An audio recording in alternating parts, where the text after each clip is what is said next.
পুজোর আগে তোমরাও কি আমার মতন এত গ্লোই স্কিন পেতে চাও? তাহলে এই ভিডিওটা তোমাদের জন্য।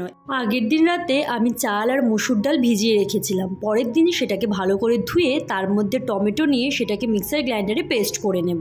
দেখবে খুব বেশি পেস্ট করার দরকার নেই, ওই 80% মতো পেস্ট করবে। যাদের স্কিনে একদম ট্যান পড়ে গেছে তাদের জন্য এই পেস্টটা কিন্তু খুবই কার্যকারী। আমরা জানি মসুর ডাল ত্বকে ব্রণের জন্য খুবই উপকারী। তাছাড়া এই যে চালের গুঁড়োটা আমরা ইউজ করছি আর সেটাকে কিন্তু পুরোপুরি পেস্ট করতেই বারণ করেছি, কারণ এই চালের গুঁড়োটাই কিন্তু আমাদেরকে ন্যাচারাল স্ক্রাবার হিসেবে কাজ করবে। এই পেস্টটাকে স্কিনে ভালো করে লাগিয়ে তোমরা কিন্তু একটু ম্যাসাজ করবে। ম্যাসাজ করলে কি হবে, আমাদের স্কিনে ওপেন পোর্সে যে নোংরাগুলো ঢুকে থাকে সেগুলো কিন্তু রিমুভ হয়ে যাবে অ্যান্ড খুব ভালো একটা রেজাল্ট তোমরা পাবে।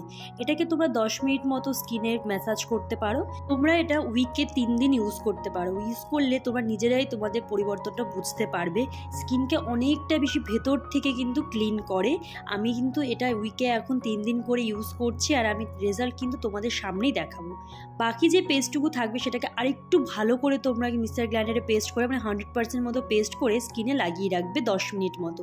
দেখবে তোমরা কিন্তু ডাবল বেনিফিটস পাবে। স্কিন কেয়ার বলতে কিন্তু শুধু মুখের মধ্যে সবকিছু লাগালে চলবে না, গলায়ও কিন্তু ঠিক একইভাবে তোমাদেরকে লাগাতে হবে। আমি শুধু গলায় আর মুখে না, হাতেও লাগিয়েছিলাম। লাগিয়ে 10 মিনিট পর উষ্ণ গরম জল দিয়ে মুখটাকে ধুয়ে এবার ভালো করে মুছে নেব।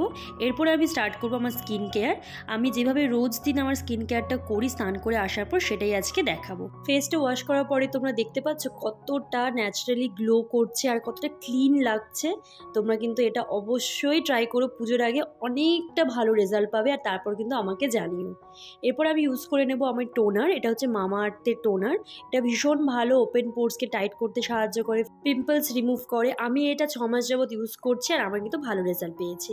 এরপর আমি ইউজ করব আমি যেটা অল টাইম ইউজ করি এই ময়শ্চারাইজারটা। এটা হচ্ছে ল্যাকমি পিচ মিল্ক ময়শ্চারাইজার। এটা আমার স্কিনে খুব ভালো স্যুট করেছে আর আমি এটাকে ইউজ করি। ভালো করে ক্রিমটা লাগানোর পর একটু ম্যাসাজ করে নেব, তাতে কি হয় ব্লাড সার্কুলেশনটা খুব ভালো হয়। তোমরা এরকম করে 1 মিনিট মতো ম্যাসাজ করতে পারো ক্রিম লাগানোর পর। এরপর ইউজ করে নেব সানস্ক্রিন। তোমরা বাইরে থাকো বাড়িতে থাকো যেখানে থাকো না কেন সানস্ক্রিন লাগানোটা মাস্ট। তাই আমি সানস্ক্রিন লাগিয়ে নিচ্ছি। যেহেতু আমি বাড়িতে তার জন্য একটু কম পরিমাণে লাগিয়েছি, বাইরে গেলে একটু বেশি বেশি করে লাগাই। আমি এখানে সিটাফিলে সানস্ক্রিন ইউজ করেছি। তোমরা তোমাদের যেটা ইউজ করো সেটা ইউজ করলেই চলবে, কিন্তু এই সানস্ক্রিনটা আমি বলবো একবার হলো ইউজ করে দেখো। একটু কস্টলি, বাট একবার ইউজ করে দেখো তোমরা প্রেমে পড়ে যাবে। এবার শুধু মুখে সানস্ক্রিন লাগালে চলবে না, আমাদের হাতগুলোকেও কিন্তু আমাদের প্রোটেক্ট করতে হবে। তাই জন্য আমি ইউজ করে নিচ্ছি ভেজলিন লোশন।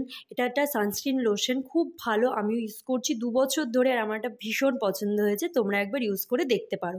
আমি ভালো করে আমার দুটো হাতে অ্যাপ্লাই করে নিলাম আর আমার এখানে স্কিন কেয়ার কমপ্লিট। দেখো কতটা গ্লো করছে আমার ফেসটা আর কতটা রিফ্রেশিং লাগছে। তোমরা এই ঘরোয়া টোটকাটা অ্যাপ্লাই করে দেখতে পারো, দেখবে অনেকটাই ট্যান রিমুভ হয়ে গেছে, একটা সুন্দর স্কিন তোমরা পাবে। আর এরকম ভিডিও আরও দেখতে হলে চ্যানেলটাকে সাবস্ক্রাইব করে দিও আর লাইক করে। টাটা।